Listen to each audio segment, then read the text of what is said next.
they're not just comparing you to another dealer. They're going to compare you to the best experience they ever had. You better start studying all the great companies outside of your industry. You know what? You might be best in class, but wouldn't it be better to be world class? You are absolutely killing this, Sean, and that's 100% true, right? Wait a minute, we got Shep on here. I got to bring my A game. He's a beast. I'm a sales beast. I'm relentless. That's how I got my wife. You know what I mean? I followed up. You're like a pit bull on a pork chop. I don't eat pork. We don't eat no swine in this house.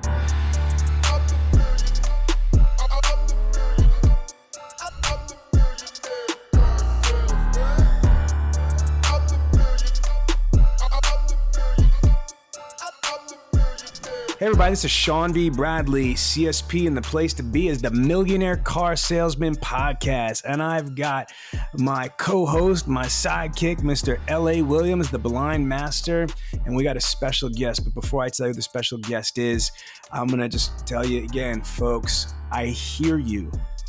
Dealers, I hear you. GMs, I hear you. Internet directors, BDC directors, I hear you.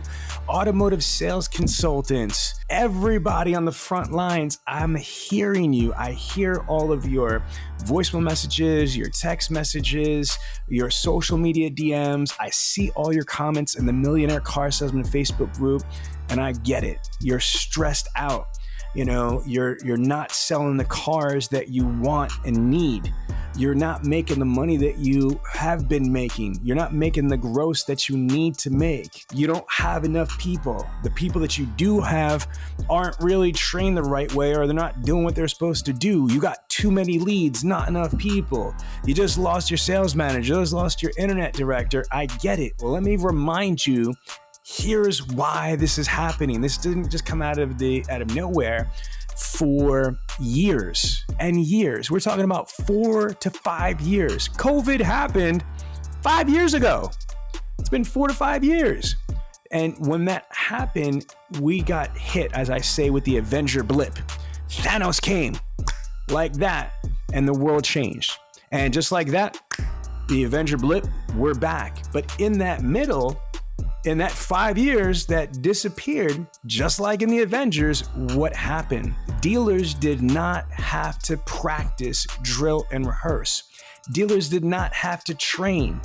And if they had training, they didn't really have to force accountability. They didn't have to tie it to pay plan. You didn't have to work bell to bells. You didn't have to turn around and get extra people on the floor for coverage. Why? Because you didn't have inventory. The inventory you did had, you were able to sell at list or over list. As I said this over and over, it is hard, almost impossible to teach people how to fish when the fish are jumping the boats and they're fat. And what happens is when you're making 4-pound deals, 5-pound deals, $10,000 deals, $15,000 deals, not that you get greedy, but you get comfortable. It's cozy in here. It's warm in here. This is good. Until shit happens. Until, I don't know, the market changes, until the manufacturers start creating more and more and more inventory. And when there's no more chip shortages and you know, there's rebates and incentives and dealers are racing to the bottom, discounting prices. They're doing dealer swaps again, giving up half a holdback. Crazy, right? And then, you know, there hasn't been any decrease really on interest rates. You know, everything is more expensive. And then tariffs. And then the geopolitical storm. I get it. You're scared. I'm not minimizing it. I would be too if I wasn't paying attention for the last couple of years and I wasn't really focused on the pulse of my business because you were making money hand over fist. I get it. But you have two choices right now. You could either go down in flames, which is not an option, or you could do something about it. Dr. Covey says from the 7 Habits of Highly Effective People, circle of influence versus circle of concern. Highly effective people, highly successful people don't dwell on what you cannot control. You cannot control the tariffs. You cannot control the administration. You cannot control interest rates, insurance rates. There's a lot of things you can't control. The only thing, as a matter of fact, you can control is your attitude, your thoughts, your actions, your behavior. If you are a leader in your organization, dealer, principal, general manager, corporate executive, it starts with you. You've got to lead from the front, not from behind. You can't just delegate. You have to lead by example. Everything that you do, the way that you carry yourself, the way that you act, the way that you don't crumble and freak out about every little thing that's going on in the news is going to influence your team. You need to focus on what you do have control over. What is that? Training, practice, drill, rehearse. Practice it like your lives depend on it, because they do. Your financial livelihood depends on how good you are, right? The next thing is have a zero tolerance for BS, a zero tolerance for mediocrity. Surround yourself with your team. If you don't have a budget for HR, if you're only able to have 3 or 4 salespeople, they have to be good. They have to be great. Don't partner with people that are pillaging you. Do you see what I'm saying? So today on this episode, it's going to be very special. I'm bringing in the big guns. I am bringing in a global leader, an international global leader who has sold millions of copies of his books, works with multi-billion after hundreds of billions of dollars, organizations. Those are the people that hire this guy. This guy charges a ridiculous amount of money for 1 hour. What some of you guys make in a year, he's able to command in a 1 hour keynote. He is one of the world's top speakers, subject matter experts. And I cannot wait to introduce you to Mr. Shep Hyken, a friend of mine and a mentor. And man, we have a packed schedule for today. Shep is going to be able to talk about all the things that are slowing you down or hurting you as it relates to customer experience or customer engagement, customer service. He's going to talk to you how to acknowledge it and counteract it. He's going to talk about surveys. He's going to talk about phones. He's going to talk about relationships. He's going to talk about artificial intelligence. He's going to talk about CRM. He's going to talk about everything you need to hear to get right. Okay? He's your Robitussin that you need to get better. Talk to you right after these messages. This episode is brought to you by Podium. Here's a question. How much would your business change if you had one more employee who worked 24/7 to turn every lead, including the ones that come in after hours, into test drives, sales, and more money for your dealership? Meet Jerry, Podium's new AI BDC. Jerry is a lead conversion powerhouse designed to respond instantly to every incoming lead to answer questions accurately, keep leads warm, and schedule test drives, all without direct human supervision. And the best part? With a seamless handoff to staff on the sales floor, customers will never know they were interacting with an AI to begin with. See how Podium's AI BDC can help you sell more cars by visiting podium.com/MCS. That's podium.com/MCS, or click on the link in the show notes below. This has been the most in-depth training I've had in my lot of years in the car business. We went from 60 cars to 156 cars a month in 3 months. NAMAD, the entire Toyota Chicago region, as well as the top automotive groups like Koons, Lithia, and Norm Reeves have all used Bradley On Demand to train their team. They're the most comprehensive training company I've seen, and they by far have the best support system. Doing 50 cars a month, topped out at 80. I can tell you that the Bradley On Demand training will get you to the next level. And guess what? The world's #1 car salesman, Cody Carter, shares his exclusive strategies right here. You want his secrets? You gotta have Bradley On Demand. If you're still not enrolled in Bradley On Demand, you're missing out on the best virtual automotive training in the world. Enroll now or contact us for a free test drive of the platform today.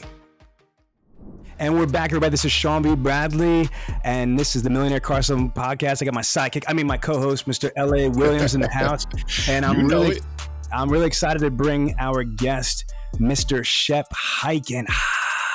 So, Shep, I know that you're very humble. I'm not. Let me turn on and just kind of big you up to everybody. So this guy is a very, very good friend of mine in LA's, but I definitely consider him a mentor. He is, in my opinion, I think in the global's opinion, the #1 customer expert in the world. I mean, some of his clients are Amazon, FedEx, Marriott, Enterprise, AT&T. I know that you work with a bunch of dealerships like Honda and Ford.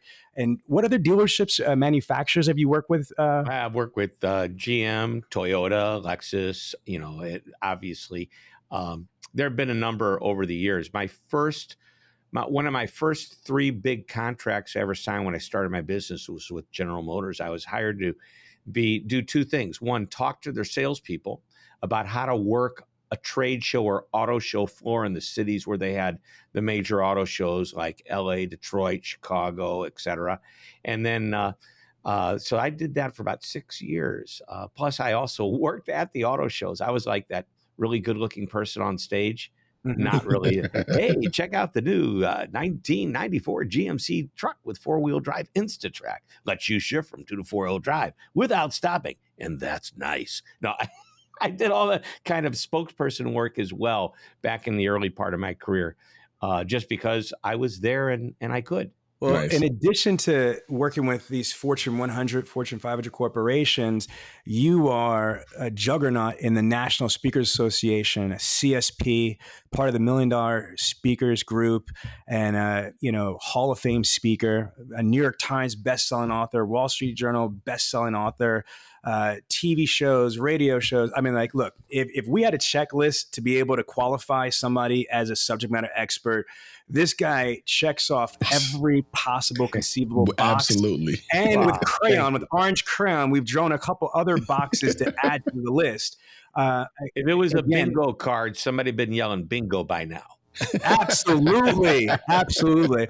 So, Shep, the reason why I brought you here, besides of just like I love listening to you and I love conversing with you, because I feel like I personally learn from almost every single conversation that I have, but I truly and sincerely believe that the automotive industry needs your help. It needs your guidance. There's obviously a reason why all these mega corporations and all these OEMs have retained you and paid a fortune to have your expertise. So can you talk about what that expertise is? I kind of alluded to it when I said customer service, but can you elaborate what that means, being a customer service expert or customer service guru? Sure. And really, it's both customer service and experience, and the two belong together, but they're not quite the same. Customer service happens within the whole experience, and service is every interaction that your customer has. But this is my definition. Every interaction your customer has with any aspect of your dealership, be it on the website, which is part of the experience, but how do you interact? If you start to interact on that website, if I'm looking for a car and I'm going to design my car to get some kind of an idea of what I want, if it's available in inventory, what the pricing is going to be, and I'm going to have some salesperson reach out to me eventually and talk to me and answer more questions. The way that whole thing is handled, is it easy? Is it hassle-free? Do I get a quick response from a salesperson or whoever at the dealership? All that is part of the service. Anytime you're interacting, and especially human-human interactions at any level, it's not like the complaint department. That's the big mistake. Experience is virtually anything and everything you can think of that the customer might experience when they're dealing with you. It could be sitting in the waiting room while they're waiting for their car to get their oil change or whatever maintenance they're having done. So keep that in mind. Experience is the entire gamut of what the customer experiences, and service is what they do when they're interacting one-on-one with you and your brand. And I added the website just to emphasize the digital experience is becoming more and more prevalent. And we need to start grouping that into what I would refer to as that service experience, making people feel really good about interacting with your brand. Man, listen, this is so needed. If I'm understanding, I definitely understand the differentiators on these categories, but to simplify it in car people terms, we're talking about customer satisfaction, which will be like CSI, the customer satisfaction index, which is really big for all the OEMs. A lot of the co-op money allocation can be tied to it. Franchise is tied to it. So CSI, you specialize in helping dealers with CSI. Obviously, online reputation, that is, Google reviews, Yelp reviews, Dealer Rater reviews, things like that. Then you obviously have customer loyalty and customer retention. And you mentioned you work with Toyota. I'm really proud to say that I've now on my second year contract with Toyota, officially with the Chicago region and the Portland region. And I made this data public. We talked about it off air, that what Toyota manufacturer says and what all the OEMs say there's a direct number attributed to attrition. If you have a Toyota client or whatever franchise client and they defect your brand and they buy from some other dealership or some other manufacturer, the cost of lost revenue over the lifetime of that person, including, sales, service, body shop, aftermarket, referrals, whatever it might be, is over $300,000. So I think that you being on the show is really important. And let me frame this, Shep, and then I'm going to shut up and let you just drive for the rest of the show. Here is what I like to call the current situation analysis in the United States. Right now, we are in a very, very unique and very, very volatile time. It's almost like a perfect storm, if you will. It's not like the 08-09 recession. It's not like just the pandemic. We're dealing with what I like to first call the post-pandemic reality. What that means is that for years, many, many years, 3+ years, we had a situation where we were able to dictate the market, because of the demand was there. We're able to charge list or over list prices. Now that in itself causes, obviously the, people to be upside down on their trade-ins. Now, when you compound that with interest rates being higher, insurance being higher, and other things like that, we have that situation. Now, on top of that we're dealing with, we have these tariffs, we have this whole geopolitical stuff, which is not just on the vehicles, but on the parts and the service. There's all this chaos. So right now, I feel like, remember that movie Chicken Little? I feel like dealers are ringing the bell. Chicken Little, the sky is falling, the sky is falling. There's so much fear. And when there's fear, people are pulling back. They're not spending. They're not investing in their people. And the last thing I'm going to say is this, I'm going to turn it over to you. I'm looking for you to help us, because I believe, especially when they're scared about spending, if they focus on their current customers and their prior customers, they can not only weather the storm, but they could actually thrive. What say you? What do you think? Wow, man, there's so many questions to unpack there. I want to go back. You talked about Toyota. I worked with the number of different regions in Toyota, and one of the areas we worked in, and I had a blast. I did a tour that was almost 2 weeks long, 5 days a week. So I did 10 different areas, cities, if you will. This is what's interesting. And this is back a while ago, so things could have changed. But we started in around New York City, and we worked our way north toward, upstate New York. And we hit some places along the way, other parts of the region outside of the state of New York. But here's what we noticed, is that the further north you went, the satisfaction ratings increased, your CSIs, your loyalty increased. So what we learned, and back to your number about 300,000+, if you lose a customer, is you're not necessarily losing, the brand is not losing the customer, Toyota is not losing the customer, or whatever that brand might be. However, the dealership is losing the customer, because some people say, if I am not happy with this dealer, I'll go somewhere else to get my car serviced. It might be another dealer. Maybe I'll buy a car from this dealer again, but that's all they're going to get from me. And we know the long-term view is so much more important than that short-term one-off sale. So I want to keep that in mind, that the way we take care of our customers, guests, clients, whatever you want to call them, is so important to creating an experience that gets customers to say, as my favorite Austrian philosopher, Arnold Schwarzenegger, said in The Terminator, we want our customers to say, I'll be back. And then they do. So anyway, so let's start with that premise in mind. Number two, you mentioned there's a lot going on. There have been times where we could afford, because the demand was so important, to charge our customers more than list. What do you think the customer feels like if you've charged them more than list for the car that they want to buy? It's a rhetorical question, but Sean or LA, go ahead and answer the question for us. Sean, it was wireless. I think this is something that you talk about, right? You dive into this. So I definitely want the people to hear exactly what your thoughts on this one. I think this is really cool. Oh, yeah, I talk about this all the time. I think that, I get the opportunity. If you don't have, Shep, there's different dealers. There's dealers that are selling 20, 30 new cars a month. And there's stores that are selling, single point stores are selling 800 new cars a month. And so I think that people know gluttony. They know greed when they see it. If you were in a situation where you only have X amount of cars and you had no choice but to be able to keep your doors open and your employees, it is what it is. Now, would the prospect understand? Maybe, maybe not. But if you are this mega dealer and you're selling a ton of cars and you are overcharging, they might feel resentment. They might feel animosity, and people might know, okay, you got me by the cojones right now. I didn't have a choice. I needed the car and you're the only one that's there. But now it's like, I'm the captain now. Remember that movie with Tom Hanks? Like now they're the captain, now they're in charge because they have more options. There's more inventory. And now they might react with the same type of self-serving and lack of loyalty and lack of appreciation. So that's what I think.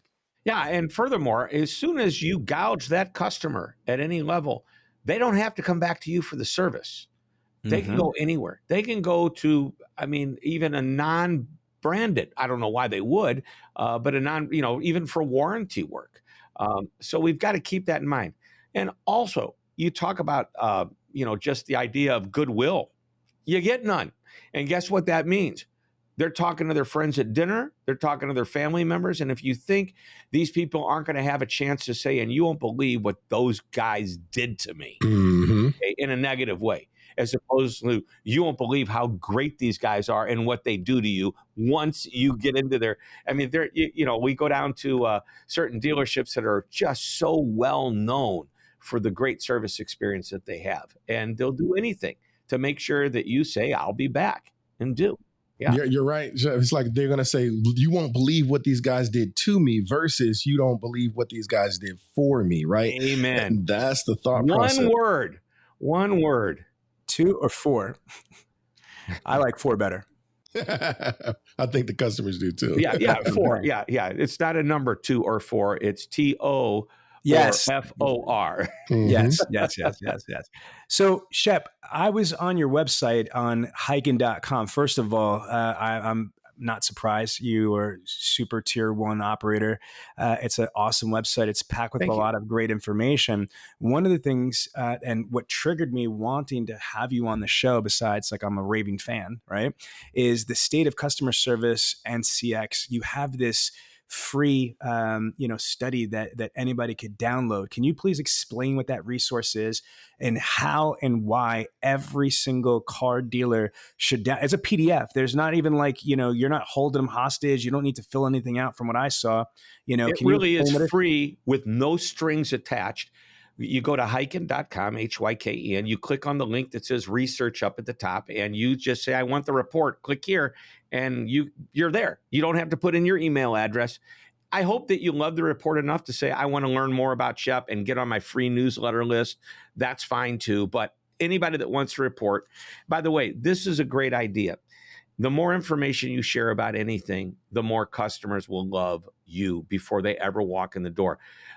Have you ever had Marcus Sheridan on the show? Do you know Marcus? No, I don't. Oh, man, you got to learn about Marcus. Marcus, this guy is in the pool business. He still has a pool company. He sells fiberglass pools, in-ground pools, right? And what he decided to do one day is just say, this is how we make them. This is how we sell them. He was the most transparent guy. And he started to give a resource, depending on where you live. Here's other pool companies that you can consider. Guess what? He became the go-to website for all things related to the pool area in his area. And I think he's now franchised the whole thing. He's done really, really well. But the idea is he knew that customers love information. And here's what else he found out. 75% of customers want to get more information before they ever talk to a salesperson. So they want the non-salesperson experience. And you've got to give them enough information to compel them to want to come back, to want to say, you know what, it's worth picking up the phone, making a call, or stopping into the dealership, making an appointment with a salesperson, whatever, so I can learn more, because it looks like, from all intents and purposes, based on this website, I would want to do business and buy a car or a truck from one of these dealers that do that right. So anyway. Wait, no. You just open up a door. I'm going to walk through it. I love that idea. So basically, for our audience, what you can do as a dealer, you could create something like how to get the most for your trade. You could create a free ebook or a PDF, how to get the most for your trade, how to buy a car if you've got no credit or if you've got bad credit. You could turn around and say how to winterize your vehicle. There's so many different things that you could create that are free value that could actually, provide value or benefit to somebody's life without any strings attached, without making them, fill out a lead form or a name or phone number and email address. Is that what I'm understanding you say? That Shep? is exactly it. And let me tell you what else Marcus did. When I tell you he talked about how to create and build these pools, this, if you want to call it the secret sauce behind the manufacturing process, he created a series of videos that the consumer could download to understand how the pool is made, how it's built, how it's installed. And he said these videos were so good that if you decided to get into the pool business, you could use these videos to start your own business. That's pretty strong. And here's the abundance mindset that everyone must have. I know that every one of these dealers have intense competition.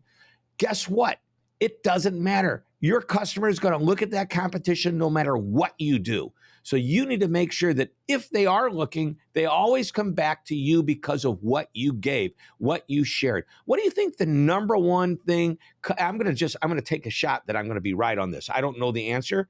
I bet you know the answer. But when a customer is starting out searching for a car and they go on the website, what do you think the number one question they're going to have before they leave the website is? What's the price? Exactly. Do we tell them what the price is before they walk away or before they click onto another site? I know in some cases you can do that. I don't know. I know on a brand level, I've gone to the brand's website and I'm able to build my car and get an idea of what things cost.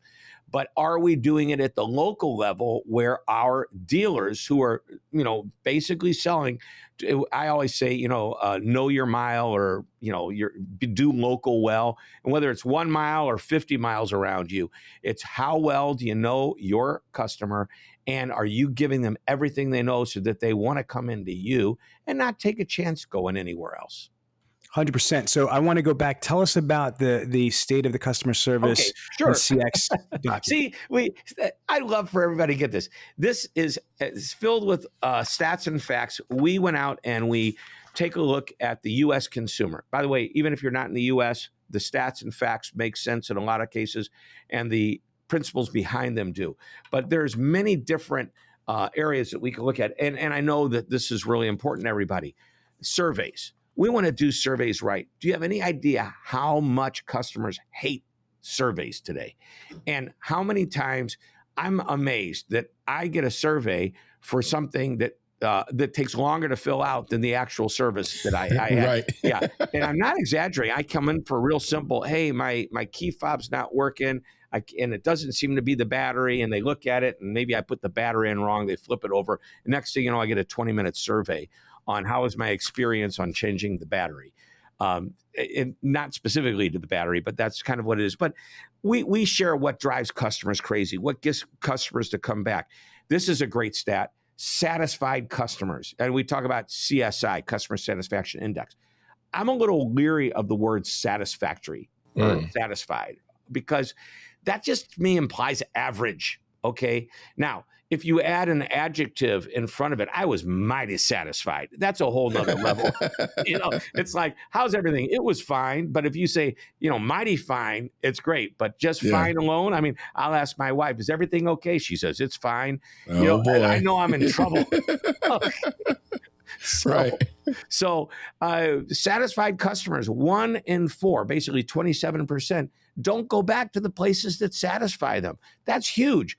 So there's lots of information just like that in this report. It's about, 30 pages or so of content, lots of ideas. And again, totally free. You're going to find something in there that's worth sharing at your next meeting with your team to say, listen to this stat. We need to do more of this. Or look at this stat. If this is happening to us, we need to figure out how to avoid it. Yeah. And there's two things that you just said. I mean, you talked about the survey thing, and I know this from personal use. Whenever they tell me how long the survey is going to take, there you go.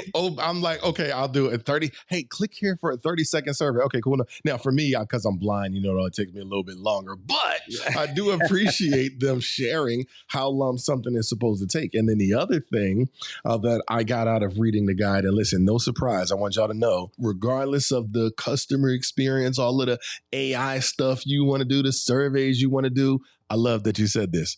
The phone is still the king. Oh, let's go. Phone is still the king. So I'm looking here, and I want to share just here's some interesting things about surveys. Then we'll get to the phone because this is interesting. The phone is still the king. Like 68%, 7 out of 10 customers basically say, I'm going phone first. But the first place they go is a website to get the phone number. So they're already going digital and they don't even realize they're doing it. But let's look at surveys. 24% of customers say they've stopped doing business with the company because the satisfaction survey was too long. That's crazy, but it's true. And we ask the question several different ways. We look at a cross-section of consumers across the U.S. based on age, geography, ethnicity, gender. So we have basically a match of the U.S. Census. So this is who customers are. And we do separate surveys of a minimum of 1,000 to these different groups in order to ask questions different way to see if we come up with the same answer. So we know that it's a valid example. Would you pay more if you knew you were going to get great customer service? And then on another survey to another group, we might ask, is what's more important? It's a wording that allows us to ask, like, is price more important than service, or is service more important than price? And that yes, no better match the other yes, no on the other survey to know within a percentage point or two that we have valid stats and facts and findings. Satisfaction surveys are sometimes too long. Then there's the person that bribes the customer to take the survey and give feedback, and that's not realistic either. So begging and bribing, 42% have given a higher than deserved rating because of an incentive or a discount that the company offered. What are you trying to do? Vanity metrics? Because if you're lousy in every other area, I'll give you a good survey, but I'm still never coming back. Let me explain to you why. I don't agree with it, but let me explain the psychology, because the manufacturers, if you don't have 5 stars, if you don't have a perfect, then you get obliterated, you get eviscerated from the OEMs. It could really cause severe, problems for you in the factory if you have a less than perfect. So I'm not blaming any manufacturer, but if the manufacturer is setting an unrealistic expectation, or they're putting consequences in there, some dealers are going to do whatever they feel that they need to do so they don't get, obliterated or eviscerated from the manufacturer. Again, I don't agree or condone any of that fraudulent activity. I just want to make you aware. I know there. Believe me, I know. And there's people that have said, if you don't give me a good rating, I'm not going to get my bonus. Okay. If you don't give me a good rating, I'm going to lose my job. My kids won't go to school and I'll be out on the street destitute. You'll see me outside the stadium next time you go to a baseball game with a little can in my hand. It's I of course I'm exaggerating, and not to I want to be sensitive to those that are truly in need of things like that, of being on the somebody might be homeless. But the point I'm trying to make is this: the manufacturers know this is being done. How could they not know? You want to know what the more important number is to me? Let's not worry. It's nice to get a rating. Don't get me wrong. It's great to get reviews online. We want those. But you want to know what matters? What's your churn rate? What's your increased sales year over year or month over month? What is the long-term, how many times has a customer come back? Start measuring behavior, not stats that come from surveys customers fill out, because they're not the same. You're familiar with NPS, Net Promoter Score? Absolutely. But really quick, I want to pivot just because I don't want to turn this whole episode into like surveys and stuff like that. I want, here's a perfect pivot point, is CRM, customer relationship management. So many times dealers spend a ton of money trying to develop new business instead of working with their current customers and their prior customers. Can you just share with our audience in your professional opinion and with your background, why is that a poor habit? Why is that stupid to turn around and spend all your money on fresh business, but neglect and lose people that you've spent, all this time and money to secure in the first place? I just don't understand the logic. Sure. And we can go back to the MPS comment I was going to make, the Net Promoter Score, because it ties into this exactly.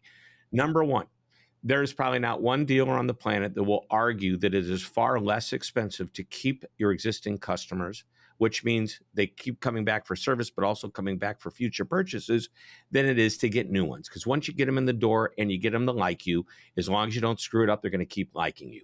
So that's important, as opposed to the cost and acquisition per customer and per lead that you get. Forget about just getting the customer, but the cost per lead. And using a system that just attract, advertise. You're spending money to get new people through the door.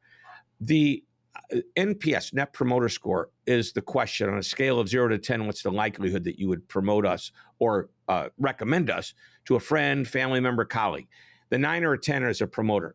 Fred Reichheld, the guy that came up with this with Bain & Company, has recently shared with me, and we had him on my podcast a couple of times, but most recent time he alluded to this. And then we were on a program just a few weeks ago where he said, I don't think the score matters anymore. And here's why. And we're going to get to what is most important, which ties to the second part of your question and comment. He goes, because who knows how and why they're giving us a good rating. What we want to know is, did they actually recommend, not just willing to recommend? Did they actually do it? Are we creating an experience that is so good that we can take a look at our existing customers and say, how many people did they recommend to our dealership? When we could get that number up on top of customer retention, we're blowing it out. We don't need to do the advertising and marketing and everything else that we spend a ton of money for. By the way, we could, if we want to, shift to more relationship marketing, hence CRM, that's more focused on staying in touch with customers rather than constantly trying to attract new ones. Still, nothing wrong with trying to get the new one. We should always try to bring new people in. That's another form. But I think it's more important that we are so good that we get the actual recommendations.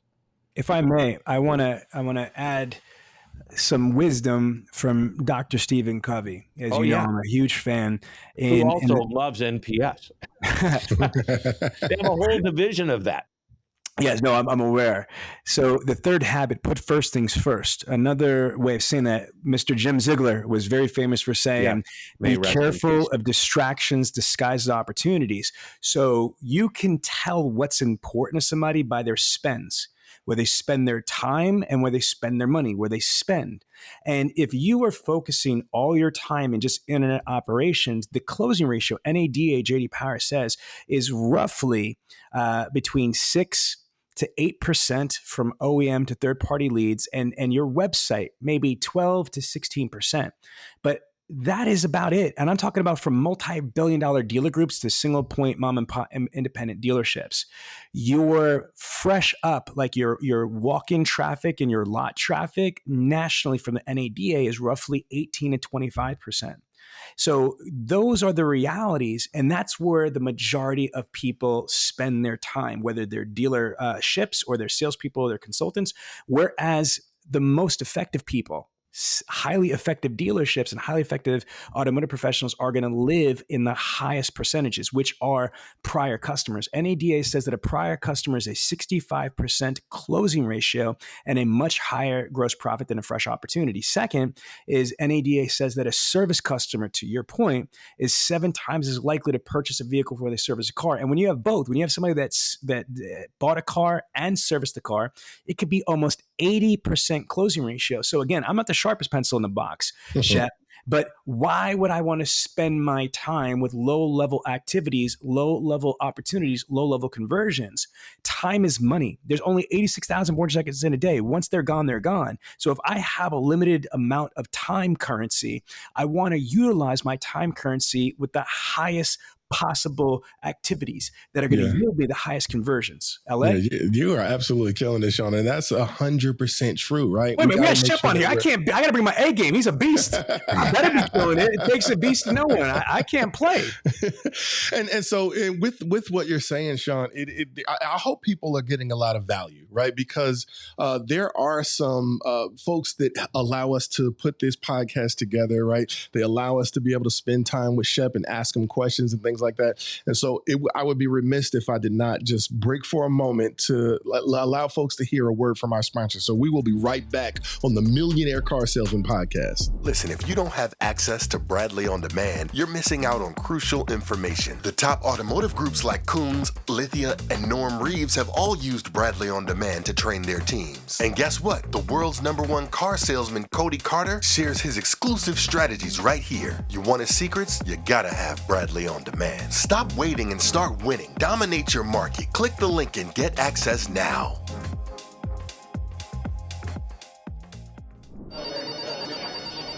Thank you for calling Doing It Wrong Motors. How can I help you? I was looking at the tan 2023 GMC Terrain. You guys still have that? Oh, sorry. That vehicle's been sold. Could this be happening at your dealership? Get the Dealer Synergy team to handle calls the right way. We'll gather all the information, drop it in the CRM, set a solid appointment with notes, so all you have to do is sell. Do yourself a favor and go to dealersynergy.com for a free demo. And no more of this burning through phone-ups nonsense. Hey everybody, this is SVB, and the place to be is the Millionaire Car Salesman Podcast. You are rocking with L.A. Williams and Shep Hyken. So now, Shep, here's the frustration I have is that, look, I'm a sales beast. I'm relentless. That's how I got my wife. You know what I mean? I followed up. You're like a pit bull on a pork chop. I don't eat pork. We don't eat no swine in this house. But yes, on a steak. Like I'm a pit bull on some Wagyu. But yes. So here's the challenge I have. And I wanted to speak to the customer expert here and the experience expert. I get it. We need, as sales professionals, to hunt and gather. We got to kill what we eat, metaphorically speaking. We got to follow up. We got to do phone calls, emails, text messages, social media DMs. We're following up. Hell, we could be following up for days, weeks, or months sometime. Here's my problem, and I want your take on this. Why is it after we were just relentless, we just showed the prospect the massive amount of commitment we have to earn their business, but once we get that commission check, peace, we disappear. It's like who, what, where, why, and we neglect them. And this is a problem because, you know, if it was me, and it's happened when I've purchased very expensive exotic vehicles, even when I'm buying, you know, a six-figure vehicle, sometimes the follow-up isn't good. And I get personally offended, especially being in the business. I'm like, man, I just spent all this money with you. And as soon as you got your commission, you forgot about me. I don't respect that. So why do you think that's a problem, and how do you fix it, Shep? Well, there's a great line. My friend, Dr. Larry Baker, who's been gone for quite a number of years, he used to say the most abused customer is the sold customer. Ooh. Yeah. Meaning once you have them, by the way, he's been gone so long, maybe I could start taking credit for that long. No, I can't do that. I won't do that. He's the one I first heard it from. And he told an old story. It's like an old joke. It's a guy dies, goes to heaven, and he says, we do things differently when he gets to the pearly gates. He goes, now you get to experience heaven for a day and go downstairs and experience what it's like down below for a day. And then you get to decide where you want to spend eternity. And the guy says, sounds good. So the first day he's up there in heaven. It's melodic, harps, beautiful people. Then the next day, St. Lucifer takes him downstairs and he sees people dancing on the tables, having a great time. And at the end of the day, he goes back to St. Peter at the pearly gates. And my choice is I want to go down there. This is what the guy says. He goes, I realize I've died. I'm worthy of going to heaven, but they are having fun down there and I am a party guy. And with that, St. Lucifer takes him downstairs, puts him in a room, straps him to the wall and says, here you will spend the rest of your life. And the guy says, wait a minute, just earlier, you were showing me a good time and taking care of me and we were dancing and eating. He goes, yeah, earlier you were a prospect. Now you're a customer. So I know that's a long way to go for that punchline, but it was worth it, wasn't it? I think it was. Yeah, anyway, it is an old joke. It's not my joke. And that's what I thought about when I heard Larry's line, the most abused customer is the sold customer. So what can we do to make sure that doesn't happen? Number one, What is our follow-up system? Once we have a customer, there's two forms of follow-up. Follow-up after the first interaction. Maybe there's more than two. It could be the first interaction if it's not in person, to get that person to come in. If, by the way, some customers don't want to come in.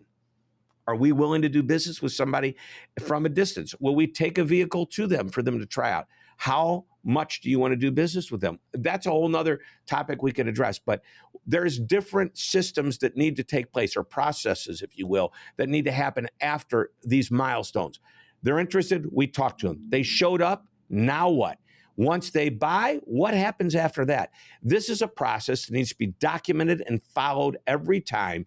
And then, what if it's the second vehicle? We don't want to give them the same experience they had on the first vehicle, because then they'll realize this was disingenuous. So what's the second, third, fourth vehicle that they're buying for? What's the process that we have?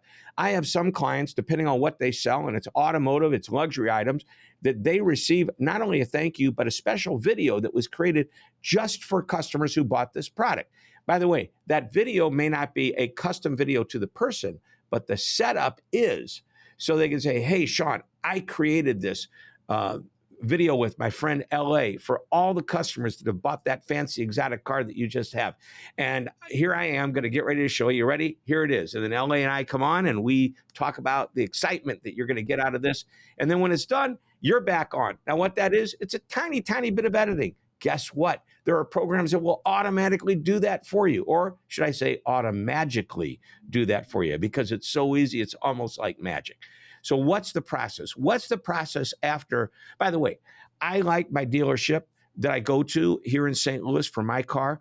When my car is ready, I receive an email. Your car is ready. Click on here for an attached video from a service rep who says, hi, Shep.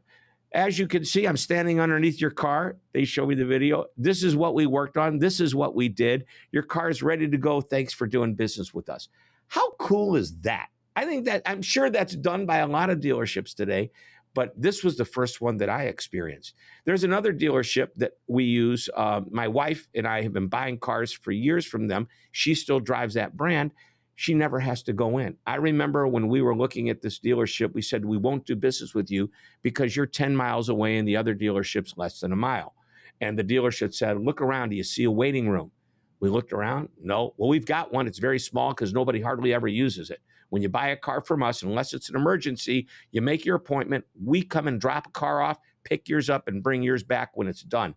You don't have to come in here until it's time for you to buy another vehicle. And even if you don't want to come in to do that, we'll bring something to you.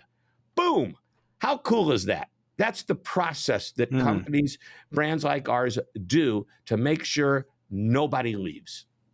Hey, this is fascinating, and I love it.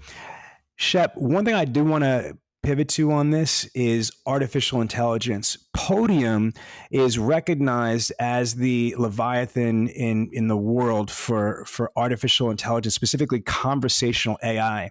And I have a lot of clients that are using Podium BDC, Podium's AI, because it helps them with everything from not having enough staff, after hours, engagement, follow. It's almost like it's omnipresent. But the reason why I'm bringing this up is not just because Podium is freaking awesome and, we highly recommend them, but I was reading through your PDF on customer service satisfaction and customer experience, and you had a bunch of data as it relates to artificial intelligence.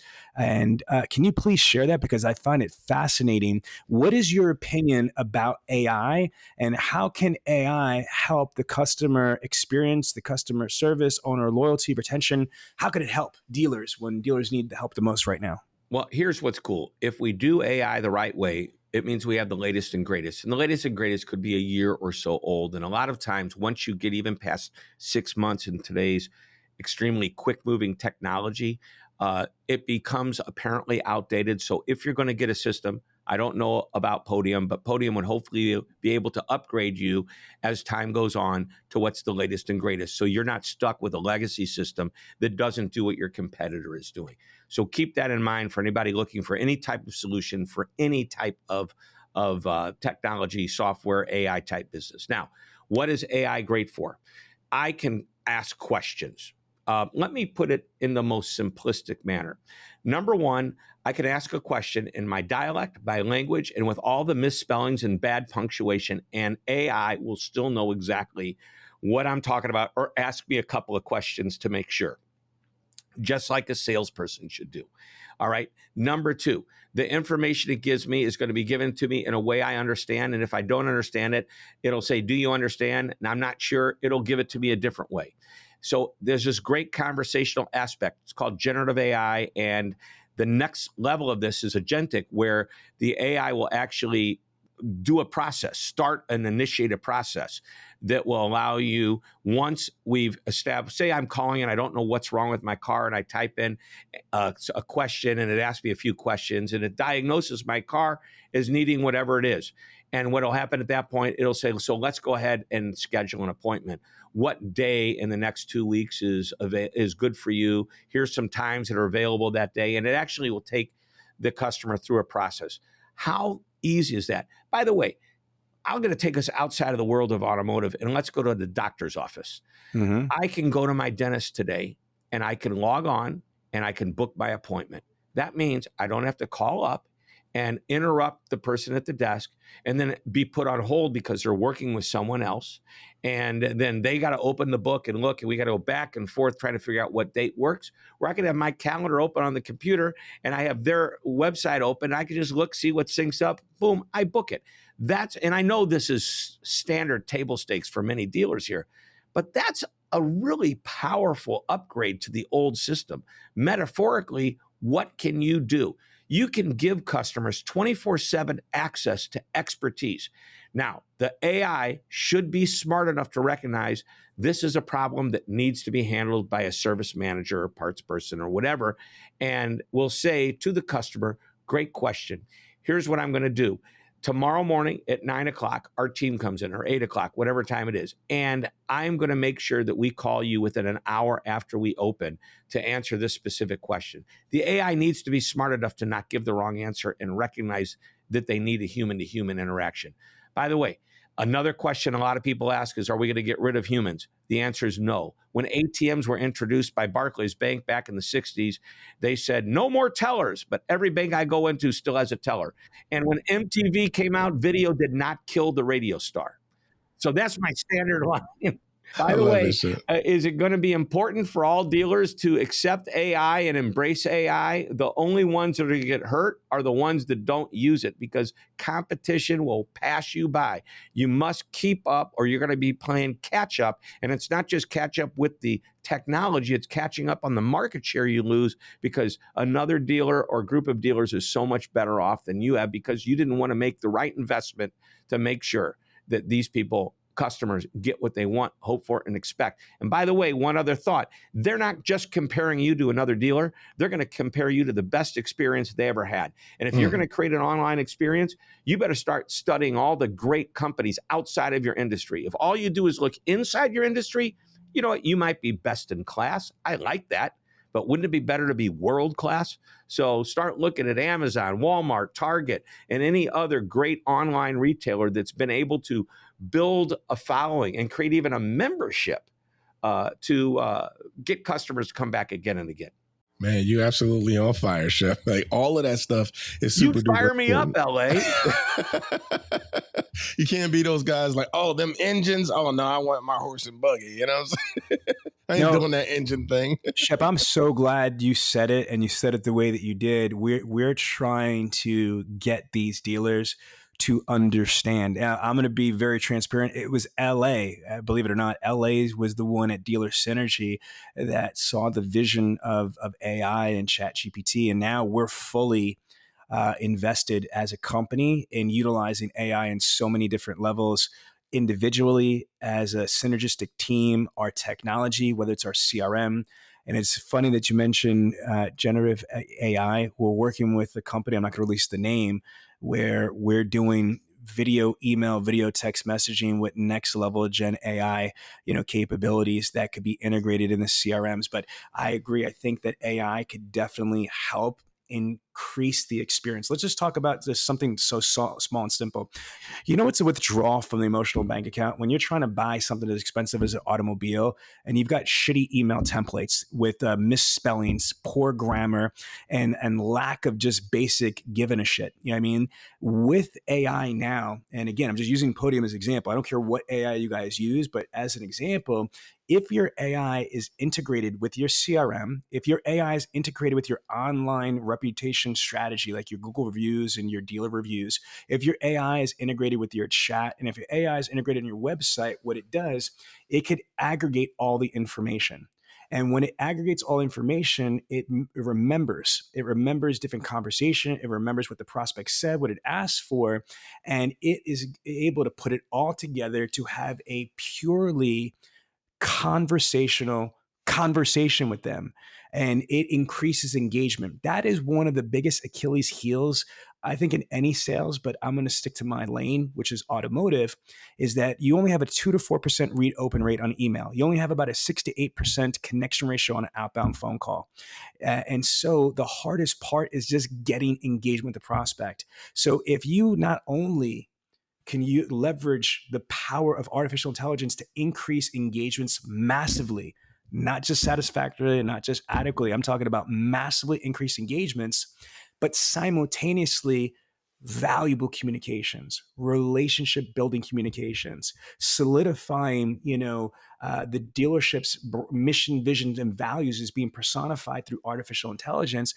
It's next level. And I don't think it's almost like you ever hear, Shep, like mere mortals can't understand, certain things. I don't think that the majority of people truly understand the magnitude. And you're joking about Terminator. I mean, like, we're right around the block with that shit. I mean, it's crazy, Shep. So thank you for bringing that up. LA, I know that you're about to have a conniption over there. You want to talk about phones. So ask Shep a question about phones. Damn it.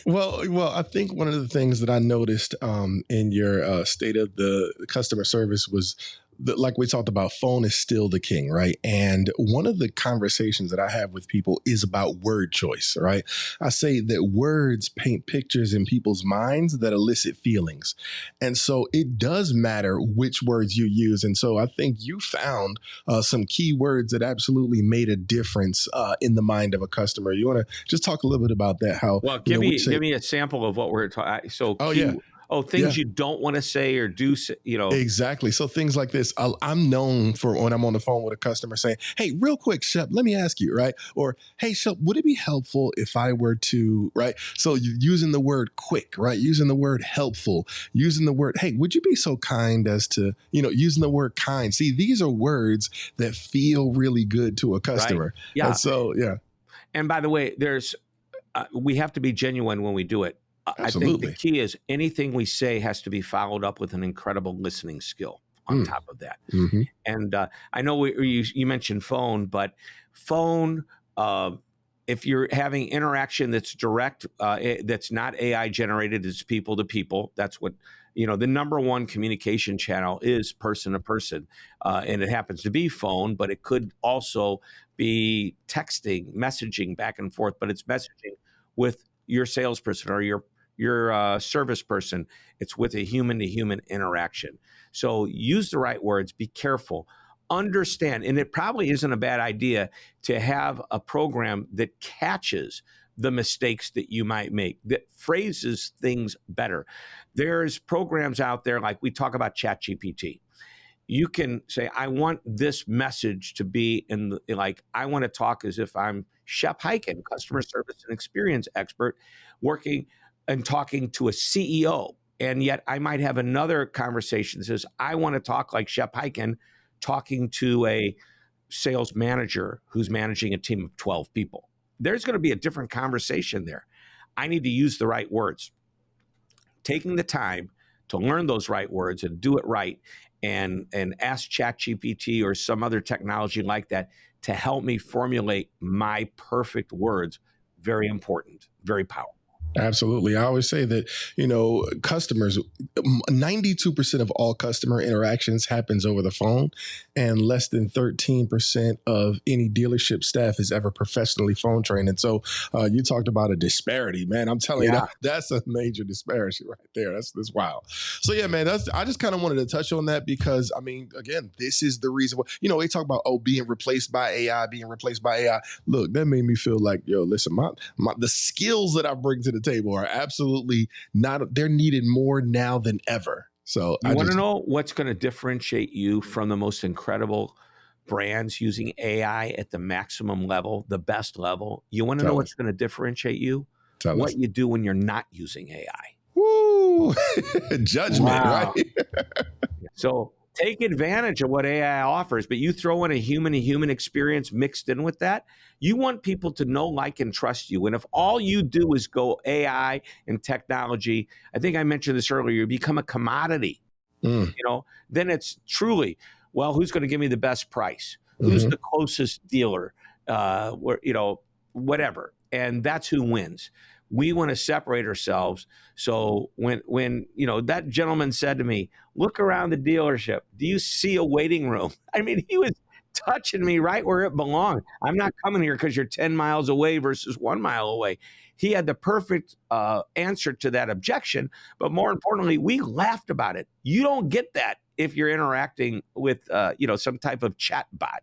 Not at all. Not at all. And it's wild because, don't let all of your text messages be amazing and your emails are phenomenal. And then when you talk to the person on the phone, they act like they can't even talk. Don't know what to talk about. I think we call that consistency. And consistency creates confidence. Confidence creates trust. And people don't want to do business unless they trust you. Phenomenal stuff, Sean. So listen. No. Before you try to close out, I want to ask another question to Shep. Okay, here's food for thought. We want to be able to maximize the customer experience. We want to maximize the customer satisfaction. Now, Shep, there's a question coming, I promise, but I'm going to build it up. I don't think that's possible if we treat our employees like shit. If you are in a volatile environment and all you're doing is grinding out your salespeople and all you're doing is whipping your BDC reps and you're not creating an environment or culture of amazingness, how could you expect your people to be amazing? So is there a correlation to culture? Here's the question. Is there a correlation to culture and employee satisfaction and employee experience that kind of, drizzles down or trickles down to the customers? What do you say about that? Yes. Can you elaborate? That was a yes or no question. No. So let me give you a little context around it. What's happening on the inside of an organization, any type of business, is going to be felt on the outside by customers. I have a thing I call the employee golden rule, which is to do unto the people you work with the way you want done unto customers, if not even better, because you must model the behavior you want others to do toward others.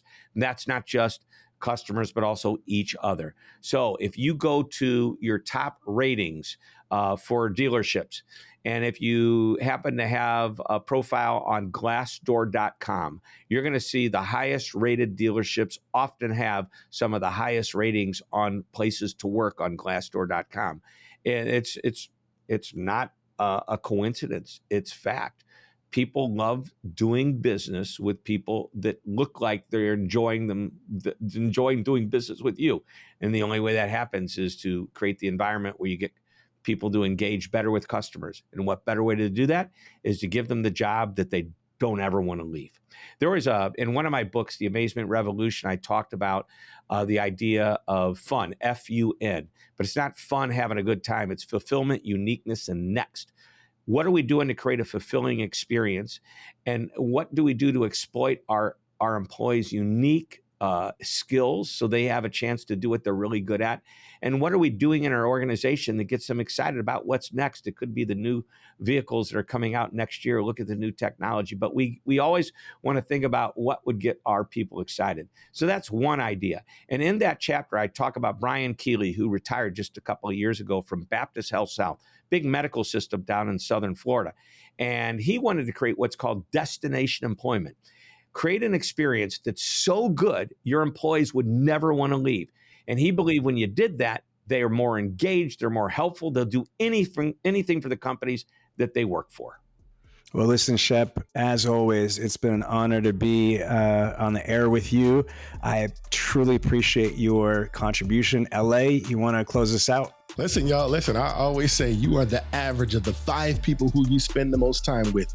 And you've just been spending time with L.A. Williams, the blind master, Sean V. Bradley, and the customer experience. I like how you says for your company, you are the chief amazement officer, the one and only Shep Hyken. My phone's ringing. I'll talk to y'all later. Go out there and be a millionaire car salesman. We'll talk to y'all later. Peace. Thank you so much for watching this week's episode. If you liked it, you're going to love Bradley On Demand. Bradley On Demand is the most advanced virtual training, tracking, testing, and certification platform. What does that mean? It's an online university. And if you like this information here, we have hundreds and hundreds of advanced videos, step by step, on how to help you sell more cars more often and more profitably. So sign up now.